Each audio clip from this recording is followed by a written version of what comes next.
어린 왕자 생텍 쥐페리 레옹 베르트에게 이 책을 어린이들이 아닌 어른들에게 바치는 것에 대해 용서를 구한다. 내게는 그럴 만한 이유가 있다. 그것은 그 어른이 나와 세상에서 가장 친한 친구이기 때문이다. 또 다른 이유는 어른이 모든 걸, 심지어 어린이들의 책까지 모두 이해한다는 점이다. 세 번째 이유는 그가 프랑스에서 굶주림과 추위에 떨고 있어 위로가 필요하기 때문이다. 이 모든 이유들로도 부족하다면 난 이 책을 어른이 된 어린이들에게 바치려 한다. 모든 어른도 처음엔 아이들이었다. 하지만 그것을 기억하는 어른은 많지 않다. 그래서 내 헌사를 다음과 같이 수정하고자 한다. 어린 시절의 레옹 베르트에게. 1장. 내가 6살 때 원시림을 다룬 자연의 이야기라는 책에서 굉장한 그림 하나를 본 적이 있다. 그건 맹수를 한 입에 삼키는 보아뱀이었는데 옮겨 그리면 아래 그림과 같다. 그 책엔 이렇게 쓰여 있었다. 보아뱀은 씹지도 않고 산채로 먹이를 삼키고 그런 다음엔 소화를 위해 6달 동안 꿈쩍도 하지 않고 잠만 잔다고. 난 이 글을 보고 정글에서 일어나는 많은 일들을 생각해보고는 색연필로 내 첫 번째 그림을 그려봤는데 바로 이 그림이다. 난 이 그림을 어른들에게 보여드리며 내 그림이 무섭지 않냐고 물어보았다. 그랬더니 어른들은 모자가 뭐가 무섭다는 거니? 라고 대답했다. 난 모자가 아니라 코끼리를 소화 중인 보아뱀이라며 보아뱀 속을 그렸더니 그제야 어른들은 이해하지 뭔가. 항상 이런 식이다. 어른들은 설명을 해주어야만 한다. 아래 그림은 그 두 번째 그림이다. 그러자 어른들은 엉뚱한 보아뱀이나 그리지 말고 지리, 역사, 계산이나 문법의 취미를 가져보라고 했다. 그래서 난 6살에 화가의 꿈을 포기하고 말았다. 내 첫 그림과 두 번째 그림이 쓸모없게 되자 실망하고 말았으니 나의 이런 일들에 대해 어른들은 전혀 관심도 없었다. 그들이 이해하지 못하는 그림의 설명이나 하는 아이는 피곤하다는 투였으니 말이다. 그래서 다른 직업을 선택하게 됐다. 그건 하늘을 나는 비행사였다. 나는 정말 전 세계를 날아다녔다. 지리학도 큰 도움이 됐다. 난 중국이나 애리조나도 한눈에 알아볼 수 있었다. 밤에 길을 잃었을 때도 지리학에 대한 지식은 많은 도움이 되었다. 나는 이렇게 살아오면서 수많은 성실한 사람들을 만났다. 그리고 오랜 세월을 함께 지내며 가까이에서 보아왔다. 하지만 그렇다고 해서 그들에 대한 생각이 그다지 나아지지는 않았다. 가끔 총명해 보이는 이들을 만날 때면 난 아끼며 보관해오던 내 첫 그림을 그분들께 보여주곤 했다. 그 사람이 정말로 이해하는지 알고 싶었기 때문이다. 하지만 대답은 항상 같았다. 그건 모자군요. 그럼 난 보아뱀 이야기나 원시림, 별 등 다른 이야기는 꺼내지도 않고 그들이 쉽게 알아들을 수 있는 카드 게임이나 골프, 정치나 넥타이 이야기를 했다. 그러면 그들은 꽤 괜찮은 사람을 알게 됐다며 기뻐했다. 2장. 그래서 나는 6년 전 사하라 사막에서 비행기가 고장나는 사고가 있기 전까지 진실한 이야기를 나눌 사람 하나 없이 혼자 살아왔다. 비행기 엔진 속 뭔가 망가진 모양이었다. 정비사나 탑승객도 없어서 혼자서라도 수리를 시도해 볼 수밖에 없었다. 게다가 마실 물도 일주일밖에 없어서 이건 정말 죽느냐 사느냐의 문제였다. 나는 사람들이 사는 곳에서부터 1000마일은 멀리 떨어진 모래사막에서 첫날 밤을 맞았다. 마치 넓은 바다 한가운데서 외로운 뗏목 위에 홀로 던져진 것 같은 외로운 기분이었다. 그런 새벽에 이상한 작은 목소리가 나를 깨웠을 때 얼마나 놀랐는지 여러분은 짐작하고도 남을 것이다.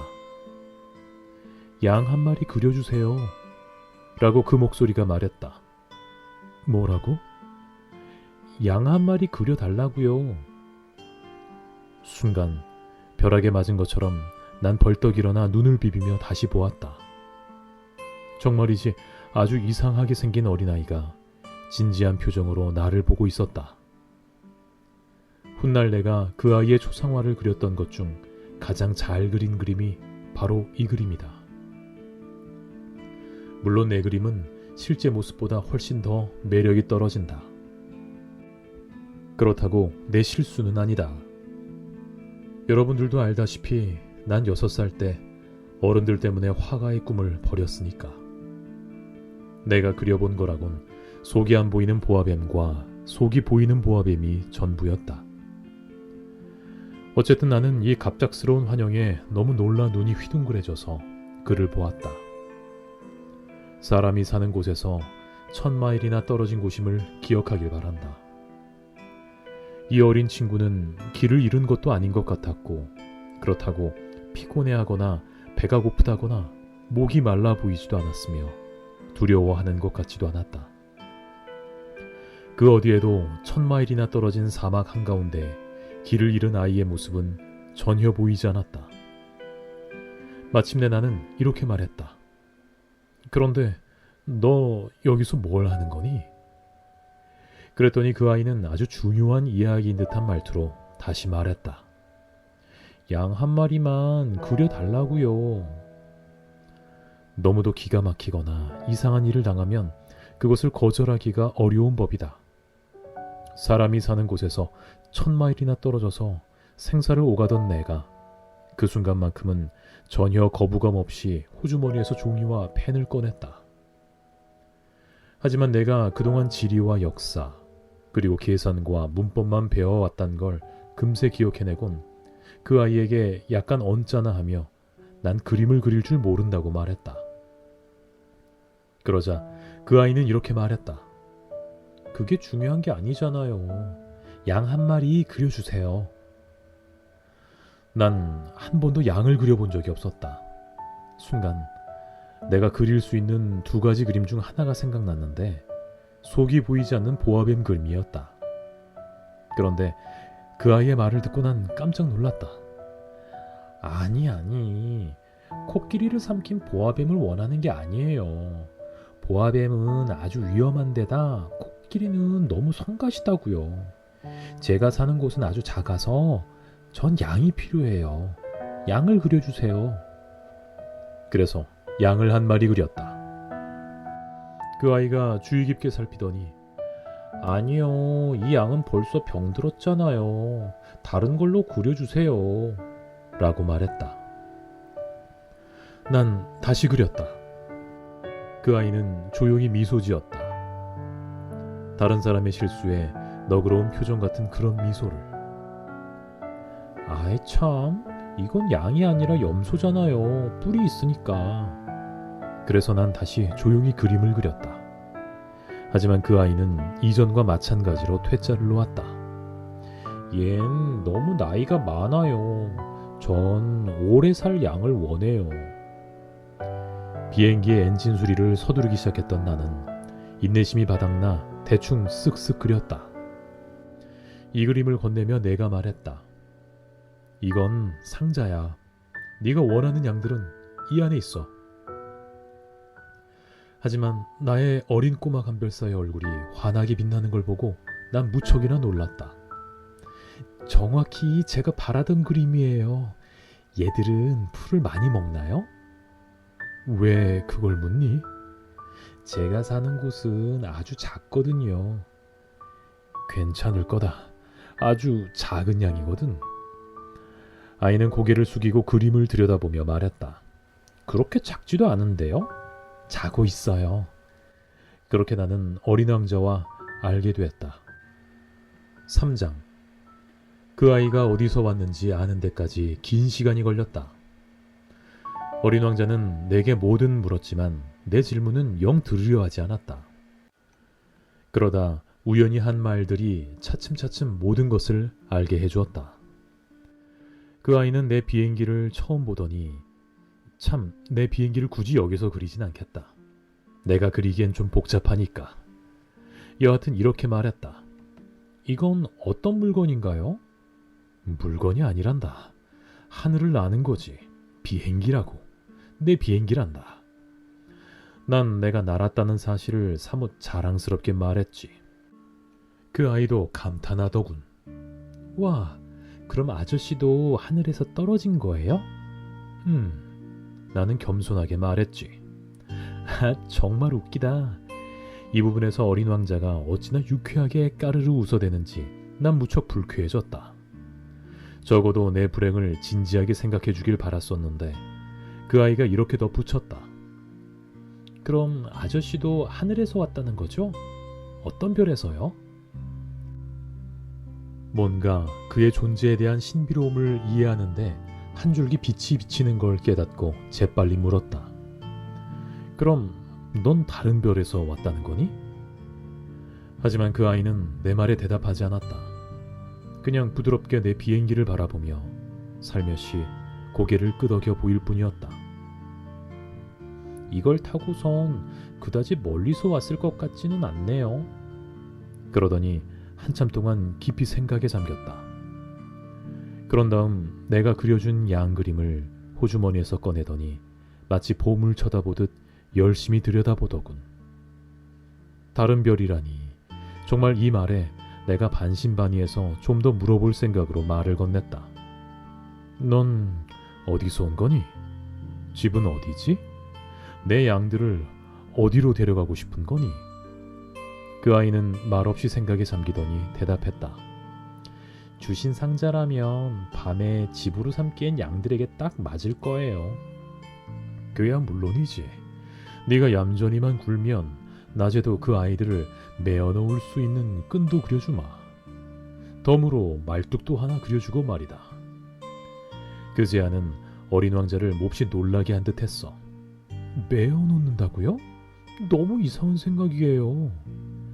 하지만 묶어놓지 않으면 어디로든 가버리고 없어 그 양들을 잃게 될걸. 이 부분에서 내 친구가 또다시 까르르 웃음을 터뜨렸다. 가길 어딜 간다고요? 어디든 말이다. 곧장 앞으로만 갈 수도 있잖니. 그러자 어린 왕자는 진지한 눈빛으로 말했다. 그건 중요하지 않아요. 저의 집은 아주 작거든요. 살짝 서글픈 기분이 들었는지 다시 덧붙였다. 곧장 가도 얼마 못 가요. 4장. 나는 곧 아주 중요한 두 번째 사실도 알게 됐는데 그건 어린 왕자의 별이 집보다 조금 더 큰 정도라는 것이다. 사실 크게 놀랄 일도 아니다.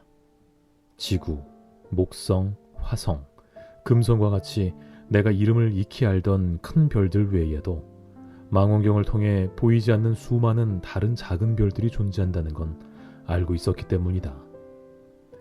그런 작은 별 중 하나를 발견하게 되면 천문학자들은 번호를 붙인다. 예를 들면 소행성 3251 이런 식으로 붙이는 것이다.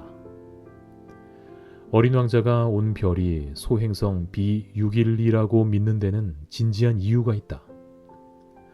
이 소행성은 1909년도에 터키의 어느 천문학자가 망원경으로 딱 한 번 본 적이 있다고 했다. 그는 자신의 발견에 대해 국제천문학회에서 어마어마한 시연을 해보였지만 그의 옷차림 때문에 아무도 그 말을 믿지 않았다. 어른들은 늘 이런 식이다. 운 좋게도 소행성 B612가 알려지게 된 결정적 계기는 터키의 독재자가 자기 국민들에게 모두 유럽식으로 옷을 입으라고 명령했기 때문이다. 그렇지 않으면 사형에 처하겠다고 엄포를 놓았다. 그래서 아주 품위 있는 복장을 하고서 1920년에 좀 전 그 천문학자가 다시 자신의 발견에 대해 시연을 해보였다. 그러자 이번에는 모두가 그의 말을 믿게 되었다. 내가 소행성 B612를 설명하며 굳이 숫자를 제시한 것은 모두 어른들 때문이다. 어른들은 숫자를 좋아하니까. 나의 새 친구를 소개하면 어른들은 정말 중요한 이런 부분은 결코 묻지 않는다. 그 친구의 목소리는 어떠니? 무슨 놀이를 좋아하니? 나비의 수집을 좋아하니? 대신 어른들은 이렇게 물을 것이다. 몇 살이니? 형제는 몇 명이라니? 몸무게는 얼마? 그 아이의 아빠 수입은 얼마? 그리고는 어른들은 내 친구에 대해 다 안다고 생각한다. 만약 여러분이 어른들에게 그 아이의 집 창문엔 제라늄 화분이 있고요. 지붕엔 비둘기들이 있고 분홍색 벽돌로 지어진 아름다운 집이었어요. 라고 말한다면 어른들은 그게 무슨 말인지 상상을 하지 못한다. 그래서 우린 이렇게 말해야 한다. 10만 프랑짜리 집을 보고 왔어요. 그럼 어른들은 이렇게 소리치지. 정말 멋진 집이겠구나. 그래서 여러분들이 어른들에게 어린 왕자가 존재한 증거는 그 아이가 정말 매력적이었다는 것, 웃었다는 것과 양 한 마리를 그려달라고 했다는 거예요. 누군가 양을 원했다면 그 아이가 존재한 명백한 증거잖아요. 라고 말한다면 어른들은 어깨를 으쓱하며 널 아귀 취급하려 들 것이다. 하지만 당신이 어른들에게 그 아이가 온 별은 소행성 B612예요. 라고 말한다면 어른들은 수긍하고서 내게 질문 공세를 그만둘 것이다. 그렇다. 그들은 숫자를 좋아한다. 하지만 그게 우리가 그들을 탓할 바는 아니다. 이 부분이 바로 어린이들이 어른들을 너그럽게 바로 봐줘야 하는 점이다. 하지만 삶을 이해한 이들에겐 물론 숫자가 재미난 요소이기도 하다.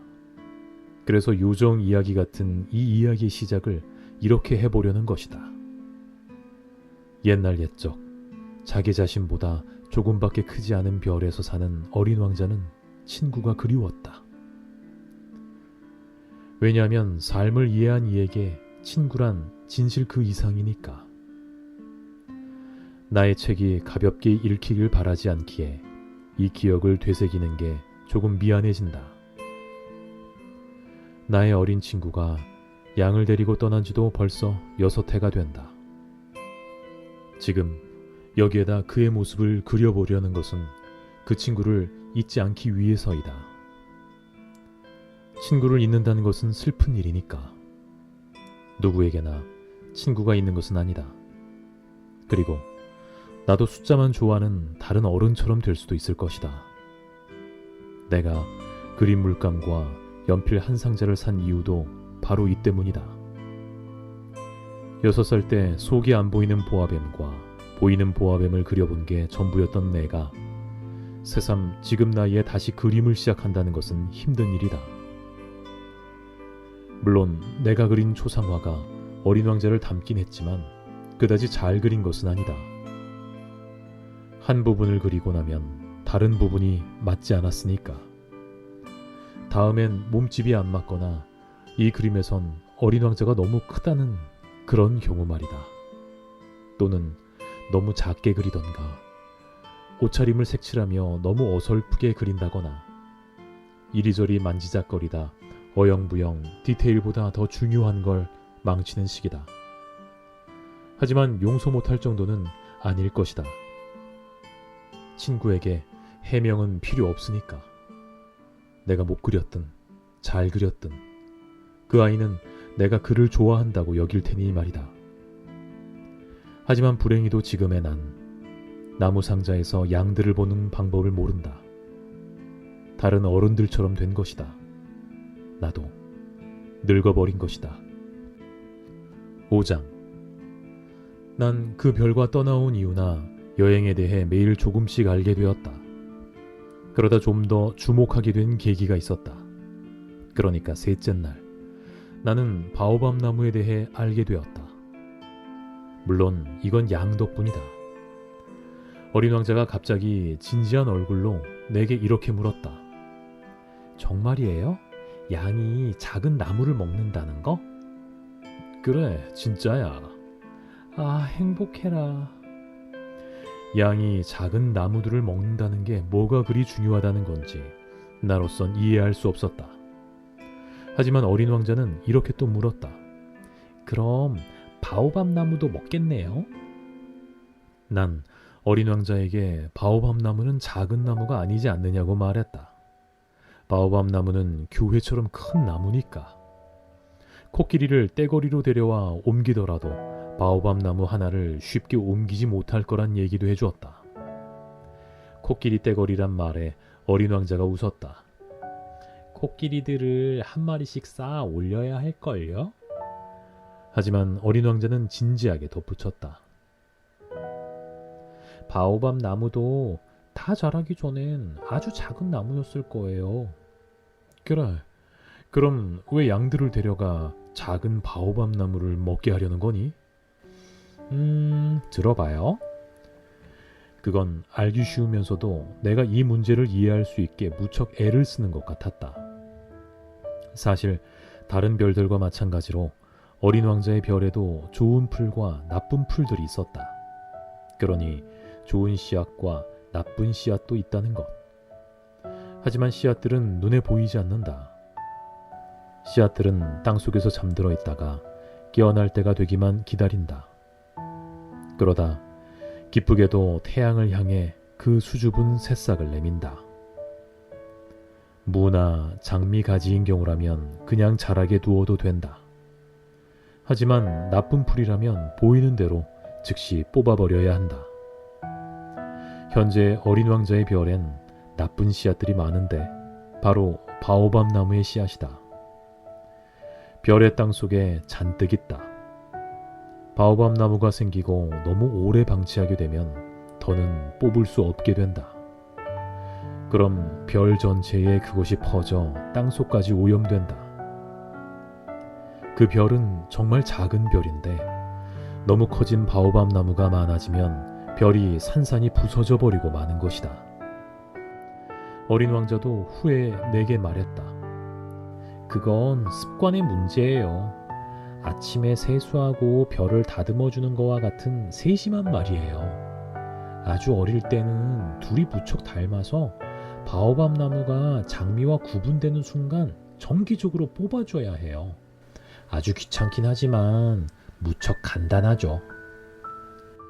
그리고 어느 날 어린 왕자는 지구의 어린이들이 기억할 수 있게 바오밥 나무 그림을 그려달라고 말했다. 그러면서 어린 왕자는 이렇게 말했다. 그 아이들이 언젠가 여행할 때 도움이 될 거예요. 자기 일을 미루는 버릇은 안 좋거든요. 특히나 바오밥 나무의 경우는 대참사를 일으키죠. 어느 게으름뱅이가 별에 살았는데 작은 나무 3개를 방치했다가 그만. 그래서 어린 왕자의 이런 간절함 덕분에 난 이 별을 그리게 되었다. 그렇다고 선생님 행세를 하고 싶진 않지만 바오밥 나무의 교훈이 적지 않기에 또 누구든 소행성을 여행하며 그 위험에 마주칠 수도 있기에 이렇게 말해주고 싶다. 어린이들이여, 바오밥 나무를 조심해. 내가 이렇듯 오랜 시간을 들여 그림을 그린 이유는 나처럼 오래전부터 알지 못했던 상황에서 직면하게 되는 바오밥 나무의 위험을 내 친구들에게 경고해주기 위해서다. 내가 주고 싶은 교훈은 이거면 충분하다. 그럼 여러분들은 또 이 책엔 왜 바오밥 나무만큼 제대로 그린 다른 그림들이 없냐고 궁금해할 것이다. 답은 간단하다. 사실 다른 그림들도 잘 그려보려고 애써봤지만 내가 이 바오밥 나무를 그릴 때는 너무도 위기감이 컸기 때문이다. 6장. 아, 어린 왕자여. 너의 어리고 쓸쓸한 삶을 이제야 조금 알게 되었다. 넌 지는 해를 바라보며 오래도록 앉아있곤 했지. 4일째 아침 네가 이렇게 말했을 때 난 새로운 걸 알게 되었다. 전 해질녘이 좋아요. 해지는 거 보러 가요. 좀 더 기다려야 할걸? 기다린다니요? 해가 질 때까지 말이야. 처음엔 무척 낯선 표정이었는데 그런 다음 혼자 웃었어. 그러더니 내게 말했지. 아, 참, 저는 여기가 우리 집인 줄 알았어요. 정말 미국 정오 때는 모두 알다시피 프랑스에선 해가 지지. 1분 만에 프랑스로 날아갈 수 있다면 해지는 걸 볼 수 있어. 불행히도 프랑스가 지금 너무 멀리 떨어져서 못 갈 뿐이지. 하지만 어린 왕자의 작은 별에선 몇 발짝만 의자를 당겨 앉으면 되는 거였어. 그러면 어린 왕자는 마음껏 해질녘을 바라볼 수 있었지. 한 번은 해가 지는 걸 44번이나 본 적도 있는걸요. 어린 왕자는 잠시 후 다시 말했다. 아주 슬플 때면 해지는 모습이 정말 좋아요. 그날은 그럼 해질녘을 44번이나 볼 정도로 그렇게 슬펐니? 하지만 어린 왕자는 아무런 대답도 하지 않았다. 7장. 다섯째 날에도 나는 항상 양 덕분에 어린 왕자의 비밀을 알게 되었다. 길게 생각해보더니 불쑥 약간은 퉁명스레 서론을 건너뛰고 이렇게 물어왔다. 작은 나무를 먹는다면 그럼 양들이 꽃들도 먹나요? 그야 앞에 있다면 먹겠지. 심지어 꽃에 가시가 있어도요? 그래, 가시가 꽃에 있어도 말이다. 그럼 가시는 왜 있는 거죠? 난 알지 못했다. 지금 엔진에 꽉 낀 볼트를 푸느라 경황이 없었기 때문이다. 비행기 고장이 점점 더 심각하게 여겨지는 데다 목의 갈증은 더해가는데 마실 물도 다 떨어져 가고 있었기 때문이다. 가시가 왜 있냐고요? 어린 왕자는 내게 한 번 묻고 나면 포기하는 법이 없었다. 하지만 난 지금 볼트를 푸느라 그런 말이 귀에 들어오지도 않았다. 가시야 쓸모없지. 그건 꽃들이 짓궂어서야. 잠깐의 침묵 후 그 아이가 일종의 적의까지 담아 내게 내뱉었다. 못 믿겠어요. 꽃들은 약해요. 순수하다고요. 그런 자신을 지킬 수 있는 게 그 아이들이 생각하기에 무서운 가시밖에 없었던 거예요. 난 대답하지 않았다. 그냥 내 일에만 파묻혀 있을 뿐이었다. 이 볼트가 여간 단단하지 않은데 아무래도 망치로 때려서라도 풀어야겠어. 그때 어린 왕자가 또 나를 방해해왔다. 아저씨도 꽃들이 그렇다고 생각하세요? 아니야. 그냥 아무렇게나 대답한 거야. 난 지금 바쁘거든. 그 아이는 깜짝 놀란 모습으로 나를 보았다. 바쁘다고요? 손에 망치를 들고서 내 손가락에 묻어 반짝이는 검정 기름을 보면서 더구나 뭔가 엄청나게 못생긴 물체에 몸을 숙이며 들여다보고 있는 나를 그 아이가 보더니 아저씨는 다른 어른들처럼 이야기하잖아요. 이 부분에서 나도 조금 놀랐다. 하지만 그 아이는 사정없이 이렇게 덧붙였다. 제 말을 완전히 혼동하고 있어요. 뒤죽박죽이요. 그 아이는 정말 화가 나 있었다. 그의 머릿결이 바람에 흩날렸다. 시뻘건 신사가 살던 별을 알아요. 그는 절대 꽃향기를 맡아본 적이 없었어요. 결코 별을 본 적도 없었고요. 누군가를 사랑한 적도 없었고요. 손 하나 까딱하지 않았죠. 매일같이 아저씨처럼 말할 뿐이었어요. 난 바쁜 사람이다. 정말 바빠. 라고 하면서 교만으로 가득 차 있었어요. 그게 뭔 줄 아세요? 그는 사람이 아니야. 버섯이라고요. 뭐라고? 버섯이라고요. 어린 왕자가 분노로 인해 얼굴마저 창백해 있었다. 수백만 년 전부터 꽃들은 가시를 만들어 왔어요. 수백만 년 전부터 양들은 꽃들을 먹어왔고요. 그런데 꽃들이 가시를 왜 만드는지 중요하지 않다고요? 양들과 꽃들의 전쟁이 중요하지 않다고요? 이건 그 시뻘건 신사가 하나 더 늘어나는 것보다 더 심각하고 중요한 문제예요. 만약 제가 세상에 단 하나뿐인 꽃을 안다면 제 별에만 딱 하나 있는 꽃이요. 그걸 작은 양이 하루아침에 먹을 수도 있는데 그게 중요치 않다고요? 얼굴까지 붉히며 그 아이는 말을 이어갔다. 수백 수만의 별 중에서도 딱 하나밖에 없는 꽃을 사랑하는 이는 별들을 보는 것만으로 행복을 느낄 수 있어요. 그 아이는 혼자 말했다.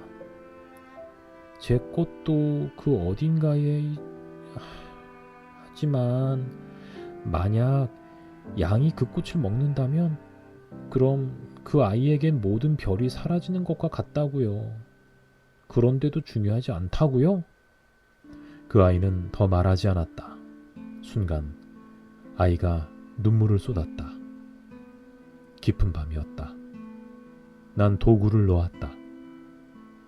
내 기분은 지금 망치와 볼트와 목마름과 죽음의 두려움 탓에 뒤죽박죽이 되어 있었다. 별, 유성, 나, 그리고 지구와 어린 왕자. 위로해야 한다. 난 그 아이를 안아주었다. 토닥여 주었다. 그리고 말해주었다. 내가 사랑하는 꽃은 안전해. 네 양들에게는 입마개를 그려줄게. 네 꽃 주위에는 울타리도 그려주고. 내가 무슨 말을 해줘야 할지 더 이상 떠오르지 않았다.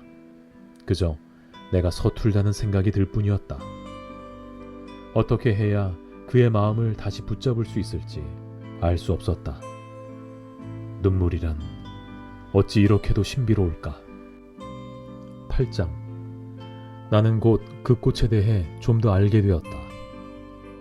어린 왕자의 별에는 전부터 꽃잎이 한 겹인 소박한 꽃들이 있었는데 그 꽃들은 자리도 크게 차지하지 않았고 누구를 귀찮게 하는 일도 없었다.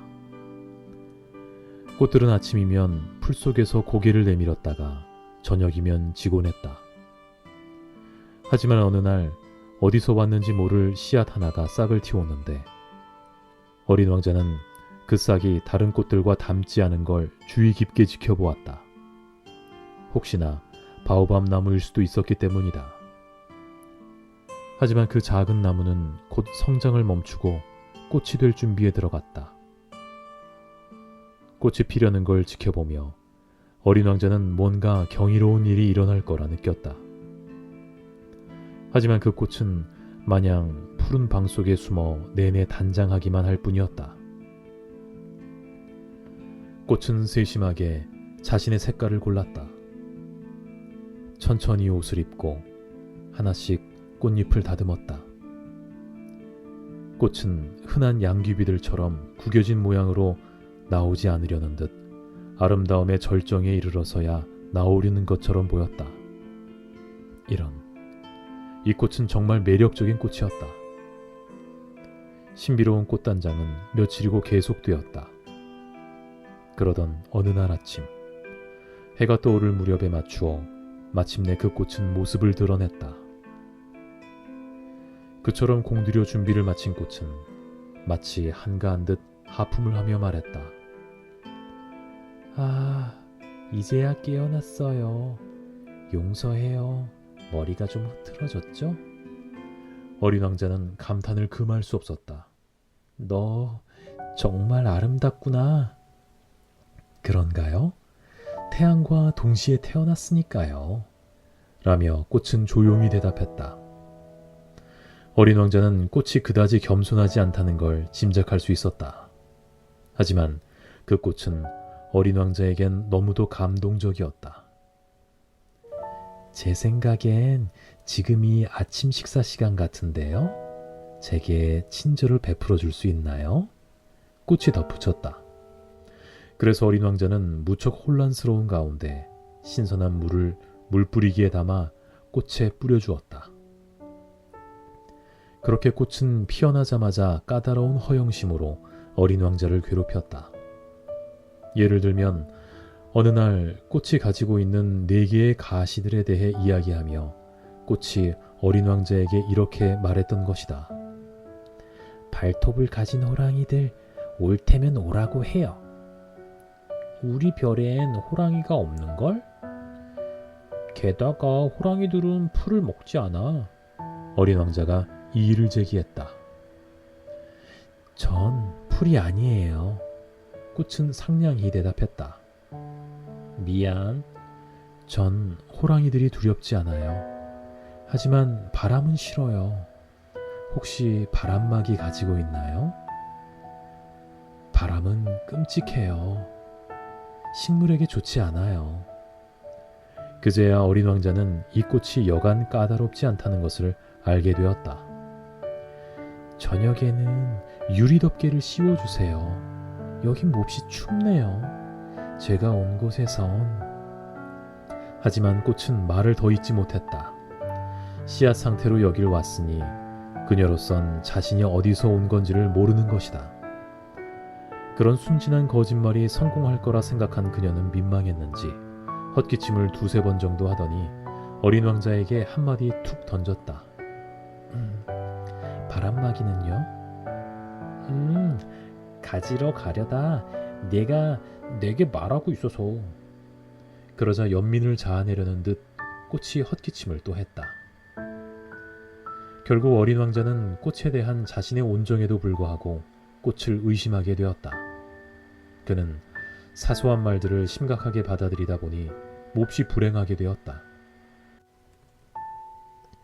그 꽃이 하는 말을 듣지 말았어야 했어요. 어느 날 어린 왕자가 내게 털어놓았다. 꽃이 하는 말을 잘 들어주는 게 아니었어. 꽃은 그냥 바라보고 향기를 맡으면 되는 거예요. 내 별을 향기로 채워주었지만 전 기쁘지 않았어요. 그 발톱 이야기는 정말 불쾌했지만 사실 가엾다고 여겼어야 했는데. 어린 왕자가 다시 내게 털어놓았다. 전 그때 아무것도 이해하지 못했어요. 꽃이 하는 말이 아니라 하는 일을 보고 꽃을 판단해야 했는데. 꽃은 절 난처하게 하고 가르치려 했어요. 내가 도망치지 말았어야 했는데. 그런 서투른 장난 속엔 연약함이 있음을 눈치챘어야 하는데 꽃들은 앞뒤가 맞지 않는 말을 잘 하니까. 그렇지만 내가 너무 어려서 꽃을 사랑하는 방법을 몰랐던 거예요. 9장. 내 생각에 어린 왕자는 철새들이 이동할 때 함께 그 별을 떠나왔던 것 같다. 출발하던 날 아침, 어린 왕자는 자신의 별을 깨끗이 정돈했다. 우선 불을 뿜는 활화산들을 조심스럽게 청소했다. 어린 왕자의 별에는 2개의 활화산이 있었다.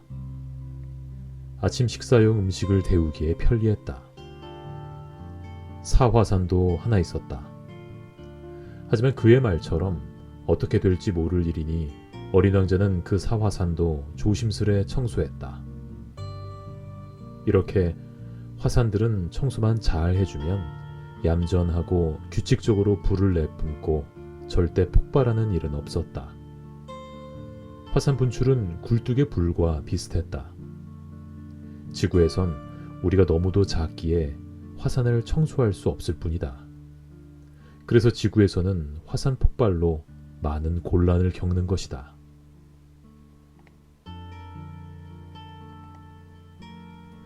어린 왕자는 마지막 남은 바오밥 나무 싹도 모두 뽑아주었다.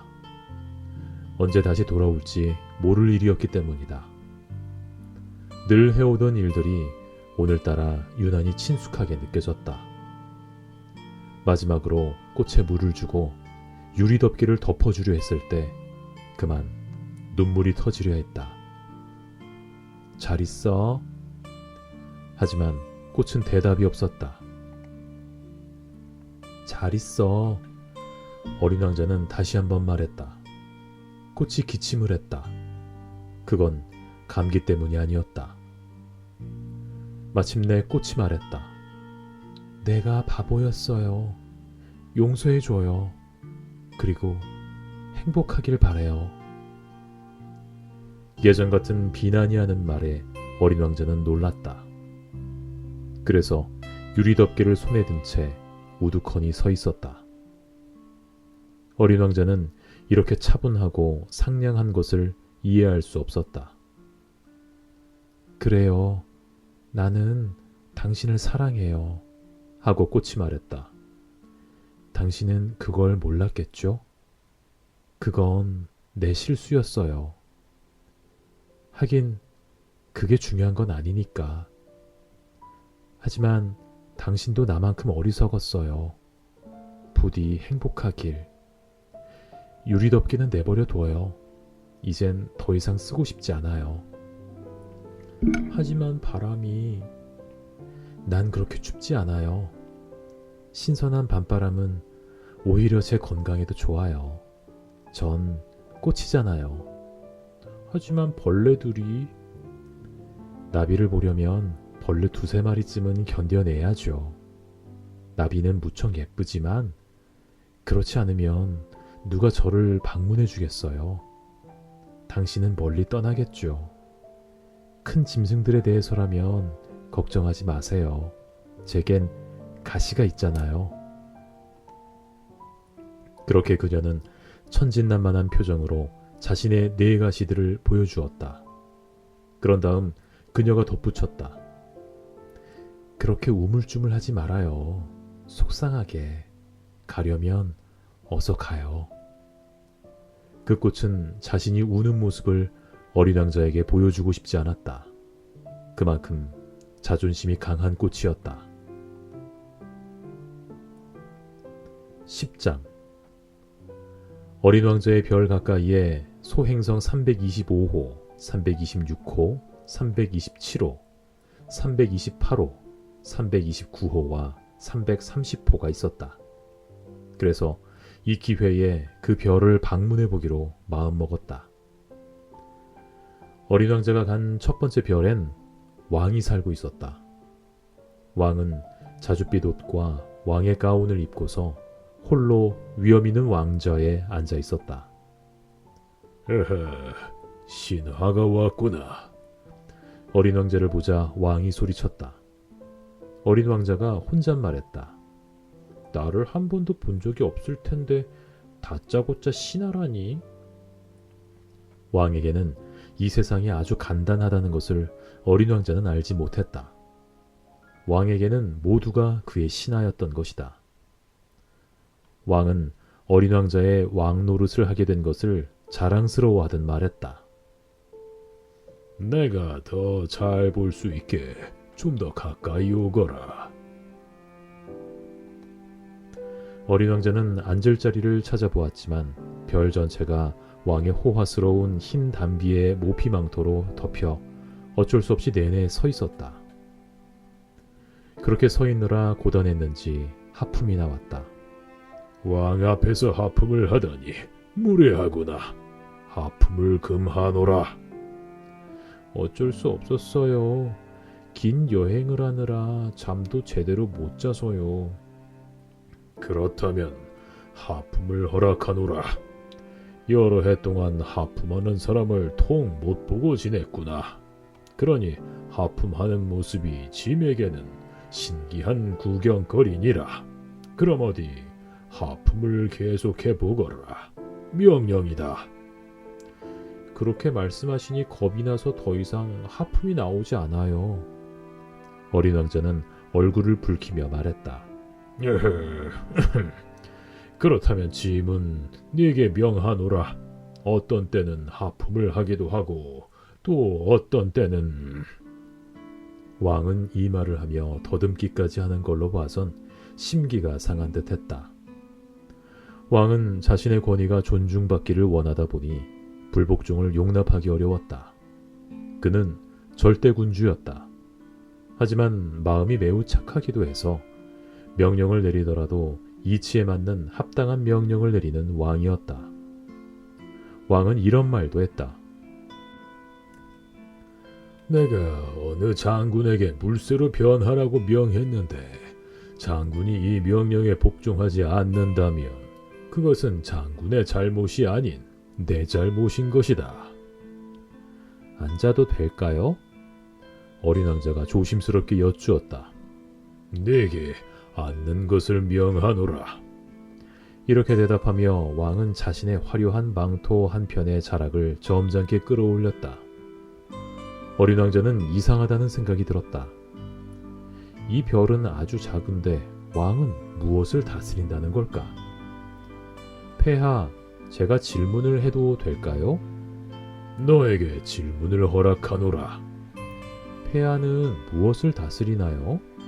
모든 것을 다스리노라. 하며 왕이 간단명료하게 대답했다. 모든 것을요? 왕은 신중한 손짓으로 자신의 별과 다른 별을 가리켰다. 이 모든 걸 전부 다요? 라며 어린 왕자가 말했다. 전부 다 말이다. 왕이 대답했다. 한마디로 그는 절대 군주일 뿐만 아니라 온 우주의 왕이었던 것이다. 별도 폐하의 명령에 복종하나요? 물론이다. 난 규율이 지켜지지 않는 것을 용납하지 않노라.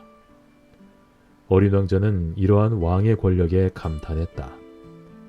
자신도 그런 권능이 있었다면 의자를 옮겨 앉을 필요도 없이 지는 해를 하루에만 44번, 아니 72번, 아니 심지어 100번, 200번은 더 볼 수 있었을 것 아닌가. 어린 왕자는 자신이 떠나온 별에 대한 기억 때문에 약간 서글픈 마음이 들어 용기를 내어 왕에게 간청을 드렸다. 지는 해를 보고 싶어요. 그렇게 해주세요. 해가 지기를 명령해 주세요.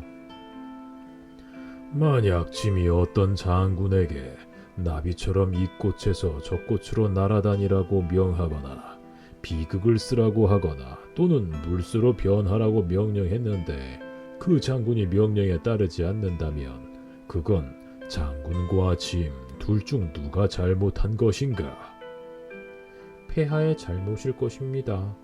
라며 어린 왕자는 자신 있게 말했다. 그렇다. 나는 그들이 각자 할 수 있는 지시를 내려야 하느니라. 권위는 우선 이치에 합당해야 한다. 만약 네 백성들에게 바다로 뛰어들라 명한다면 그들은 폭동을 일으킬 것이다. 내가 복종을 요구할 권한을 갖는 것은 내 지시가 이치에 맞기 때문이로다. 그러면 제가 지는 해를 보고 싶다고 한 것은요? 한 번 한 질문은 포기하지 않는 어린 왕자가 왕을 상기시키며 말했다. 해가 지는 것을 볼 수 있도록 하겠노라. 짐은 그것을 명할 것이다. 그러나 짐의 다스리는 능력에 따라 조건도 맞아야 하니 기다리거라. 언제쯤 조건이 갖추어지나요? 어린 왕자가 물었다. 왕은 큰 달력을 살피며 대답했다. 오늘 저녁이라면 7시 40분까지만 기다리면 될 것이다. 그러면 짐의 명령이 얼마나 잘 이행되는지 볼 수 있을 것이다. 어린 왕자는 하품을 했다. 해가 지는 것을 못 보는 게 아쉬웠다. 더구나 벌써 이 별이 지루해지기 시작했다. 그럼 여기서 저는 더 할 게 없으니 다시 떠날게요. 가지 말거라. 내 너를 대신으로 임명하겠다. 무슨 대신이요? 그야 물론 법무부 대신 말이다. 하지만 여긴 판결을 받을 사람이 아무도 없어요. 그건 모르겠다. 짐은 아직 내 나라를 모두 살펴보지도 못했다. 이젠 나이도 많고 타고 다닐 마차도 없고 말이다. 그렇다고 걸어 다니면 피곤해지니. 전 벌써 다 본걸요? 어린 왕자는 별 반대쪽으로 한껏 허리를 기울여 보며 말했다. 저쪽에도 아무도 없어요. 그럼 너 자신을 재판하면 되지 않느냐? 이것이 가장 어려운 일이니라. 다른 사람을 판단하는 것보다 자신을 판별하는 것이 훨씬 더 어려운 것이다. 자기 자신을 잘 판별할 수 있다면 그건 네가 정말 지혜로운 사람이란 의미이기 때문이다. 저는 여기가 아니더라도 자신에 대해 판단할 수 있어요. 그러니 꼭 여기서 살 필요는 없어요. 아무래도 이 별엔 늙은 쥐 한 마리가 있는 듯하도다. 밤에 쥐 소리가 들리거든. 그러니 네가 그 늙은 쥐를 판결할 수 있을 것이다. 때때로 그 쥐에게 사형 선고를 내려라. 하지만 매번 자비를 베풀어 그 쥐를 살려두어라. 그건 한 마리밖에 없기 때문이다. 저는 사형 선고를 내리는 것이 싫어요. 그만 갈래요. 가지 말라. 어린 왕자는 떠날 준비를 마쳤지만 연로한 왕을 섭섭하게 하고 싶지 않았다. 폐하의 명령이 엄중히 이행되기를 원하신다면 이치에 맞는 명령을 해주세요. 예를 들면 1분 안에 여기를 떠나라고 명령하신다거나 하는 거요. 지금 그 조건이 갖추어진 것 같은데요? 왕은 아무런 대답을 하지 못했다. 어린 왕자는 조금 머뭇거리다 한숨을 쉬며 길을 떠났다. 그러자 왕이 서둘러 외치는 소리가 들려왔다. 내 너를 대사 외교관으로 임명하노라. 왕은 마지막까지 위험에 찬 표정을 짓고 있었다. 어른들은 참 이상해. 어린 왕자는 혼잣말하며 다시 여행을 떠났다. 11장. 두 번째로 찾아간 별에는 허영쟁이가 살고 있었다. 아, 나를 찬양하는 이가 오고 있구나. 허영쟁이는 어린 왕자를 보자마자 멀리서부터 소리쳤다. 허영쟁이에겐 다른 사람들 모두가 자신을 찬양하려는 숭배자로 보이는 것이었다. 안녕하세요. 모자를 쓰셨네요. 라며 어린 왕자가 말했다. 이 모자는 내가 갈채를 받았을 때 인사하기 위한 것이란다. 애석하게도 이리로 지나가는 사람이 아무도 없어서 그렇지. 라며 허영쟁이가 말했다. 네? 어린 왕자는 무슨 말인지 알아듣지 못한 채 대답했다. 네 두 손뼉을 마주쳐 보겠니? 라며 허영쟁이가 권했다. 어린 왕자가 두 손을 마주쳤다. 그러자 허영쟁이는 근사하게 자신의 모자를 벗어 정중히 인사했다. 이분이 왕보다 더 재밌는걸? 어린 왕자가 혼잣말로 중얼거렸다. 그리고는 계속 박수를 치기 시작했다. 그럴 때마다 허영쟁이는 모자를 벗으며 인사를 했다. 5분쯤 이렇게 하고 나니 어린 왕자는 이 놀이가 심심해지고 질려버렸다. 모자를 떨어뜨리려면 어떻게 하면 돼요? 하지만 허영쟁이에겐 어린 왕자의 말도 칭찬밖에는 어떤 말도 들리지 않았다. 넌 정말 나를 상당히 찬미하지? 라며 그가 어린 왕자 보고 물었다. 찬미가 무슨 말이에요? 그건 바로 내가 이 별에서 가장 잘생기고 가장 옷을 잘 입고 가장 부자이며 가장 지적이라는 걸 인정한다는 뜻이지. 하지만 이 별엔 아저씨 혼자뿐이지 않아요? 나를 기쁘게 해다오. 어쨌든 나를 찬미하려무나. 아저씨를 찬미해요. 하지만 그게 아저씨에게 무슨 소용이 있나요? 어린 왕자가 살짝 자신의 어깨를 으쓱해 보이며 말했다. 그리고는 어린 왕자는 그 별을 떠났다. 어린 왕자는 길을 떠나며 어른들은 정말 이상하다고 중얼거렸다. 12장. 다음으로 간 별엔 술꾼이 살고 있었다. 이 별에서 머문 시간은 아주 짧았지만 어린 왕자의 마음에 깊은 슬픔을 안긴 방문이었다. 거기서 뭐 하세요? 어린 왕자가 술꾼에게 말했다. 그는 빈 술병들이 든 상자와 술이 가득 든 병들을 앞에 쌓아두고 있었다. 술 마시지. 술꾼이 몹시 침울한 얼굴로 대답했다. 술을 왜 마셔요? 잊으려고 마신단다. 무엇을 잊으시려고요? 어린 왕자는 벌써 그 술꾼이 측은해 보였다.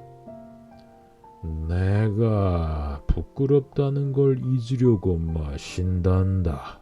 라며 고개를 푹 떨구었다. 뭐가 부끄러워요? 어린 왕자가 그를 도와주고 싶어 물었다. 그야 술 마시는 게 부끄럽지. 그러더니 술꾼은 다시는 입을 열려고 하지 않았다. 어린 왕자는 머리를 갸웃거리며 그 별을 떠났다. 정말 어른들은 너무 이상하다니까. 혼잣말을 남기며 다시 여행을 떠났다. 13장.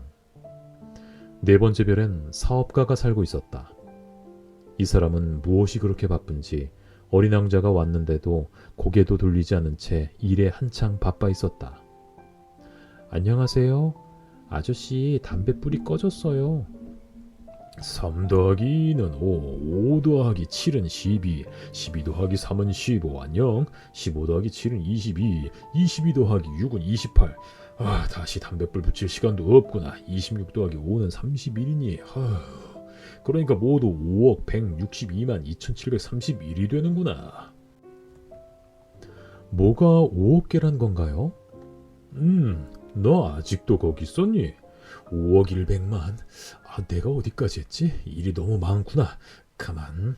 내가 지금 놀 때가 아니지. 2 더하기 5는 뭐가 5억이냐고요. 한번 물어보면 절대 지나친 법이 없는 어린 왕자가 거듭 물었다. 사업가가 고개를 들었다. 내가 지금껏 이 별에서 54년을 살아왔지만 그동안 방해를 받은 적이 딱 3번 있었어. 첫 번째는 22년 전에 어디서 왔는지 딱정벌레 하나가 하늘에서 떨어졌을 때야. 어찌나 사방으로 날아다니며 소란스럽게 굴던지 셈을 4번이나 틀리고 말았지. 두 번째는 11년 전에 운동 부족으로 신경통이 와서 고생했을 때고, 그렇지만 난 한가로이 산책할 시간이 없어. 난 성실하니까. 세 번째로는 바로 너야. 그러니까 내 말은 5억 개란. 어떤 게 5억 개란 거예요? 사업가는 그제야 이 상황이 잠잠해질 기미가 없다는 걸 깨달았다. 저 하늘에 작은 게 보이지? 그게 몇 억 개란 거다. 8이요? 아니, 반짝이는 작은 거. 꿀벌 말씀인가요? 아니, 게으름뱅이가 공상에 빠지게 만드는 저 작은 금빛 반짝이들 말이다. 별 말인가요? 그래, 별 말이다. 5억 개의 별들로 뭘 하시게요? 정확하게 하자구나. 정확히 5억 162만 2731개란다. 그러니까 그 많은 별들로 뭘 하시냐고요? 뭘 하냐고? 네, 뭘 하는 건 아니야. 난 저 별들을 소유하는 것이지. 별들을 가지셨다고요? 그럼. 그렇지만 전에 본 어떤 왕들은 소유하는 것이 아니라 다스리는 거야. 그것과 이건 아주 다른 문제라고. 별들을 소유하는 게 아저씨에게 무슨 소용이 있는 건가요? 부자가 되는 것이지. 그러면 부자가 되는 건 또 무슨 소용이 있어요? 누가 다른 별을 발견하면 그걸 또 사는데 소용되는 것이지. 어린 왕자는 이 아저씨도 어쩐지 술꾼 아저씨와 비슷한 말을 하는구나 하고 생각했다. 어린 왕자는 다시 물었다. 별들을 어떻게 소유할 수 있는 건가요? 그럼 누구 건데? 사업가는 트집 잡듯 심술궂게 되물었다. 모르겠는데요, 누구 건지는? 그러니까 내 것이지. 내가 가장 먼저 그 생각을 했으니까. 그게 다예요? 물론이지.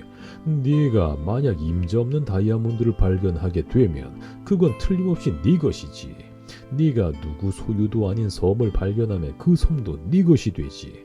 네가 뭔가를 맨 처음 생각하게 되면 그것에 대한 특허를 네가 가질 수 있어. 그 생각은 너의 것이란 증거지. 내가 별들을 소유하는 것과 같은 이치란다. 누구도 별을 소유할 생각은 내 이전에 해본 적이 없으니 말이다. 그렇네요. 그럼 별들로 뭘 하시려고요? 관리하는 거야. 난 별들을 세고 또 세어본단다. 그건 어려운 일이야. 하지만 난 중대한 일에 관심을 많이 쏟는 사람이니까. 어린 왕자로선 전혀 만족스럽지 않은 대화였다. 저에게 목도리가 생기면 그걸로 제 목을 감싸서 추위를 막아줄 수 있어요. 꽃을 소유하면 제 꽃을 꺾어서 가지고 다닐 수도 있고요. 하지만 별을 딸 수는 없지 않아요? 맞아. 하지만 난 그걸 은행에 맡겨둘 수 있단다. 그건 또 무슨 말씀이세요? 종이에다 내 별의 수를 적어서 서랍에 넣고 잠근다는 거지. 그게 다라고요? 그거면 충분해. 어린 왕자는 재미있다거나 시적이라고도 생각했지만 그다지 중대한 일은 아니라고 생각했다. 어른들이 말하는 중대한 일이란 자신이 생각하는 것과 많이 다르다고 느꼈다. 나는 꽃을 가지고 있어요. 제가 매일 물을 주는 꽃이요. 그리고 제가 매주 청소를 해주는 화산도 3개나 있어요. 저는 죽은 화산도 청소해줘요. 잘 모르시겠지만 제가 소유한 화산들도 다 쓰임새가 있어요. 제 꽃도 유용하고요. 하지만 저 별들이 아저씨에게 어떤 이로움이 있다는 것인지 모르겠어요. 사업가는 입을 열었지만 대답할 말이 떠오르지 않았다. 그래서 어린 왕자는 이곳도 떠났다. 어린 왕자는 사업가의 별을 떠나며 생각했다. 어른들은 정말 이제 아주 이상해.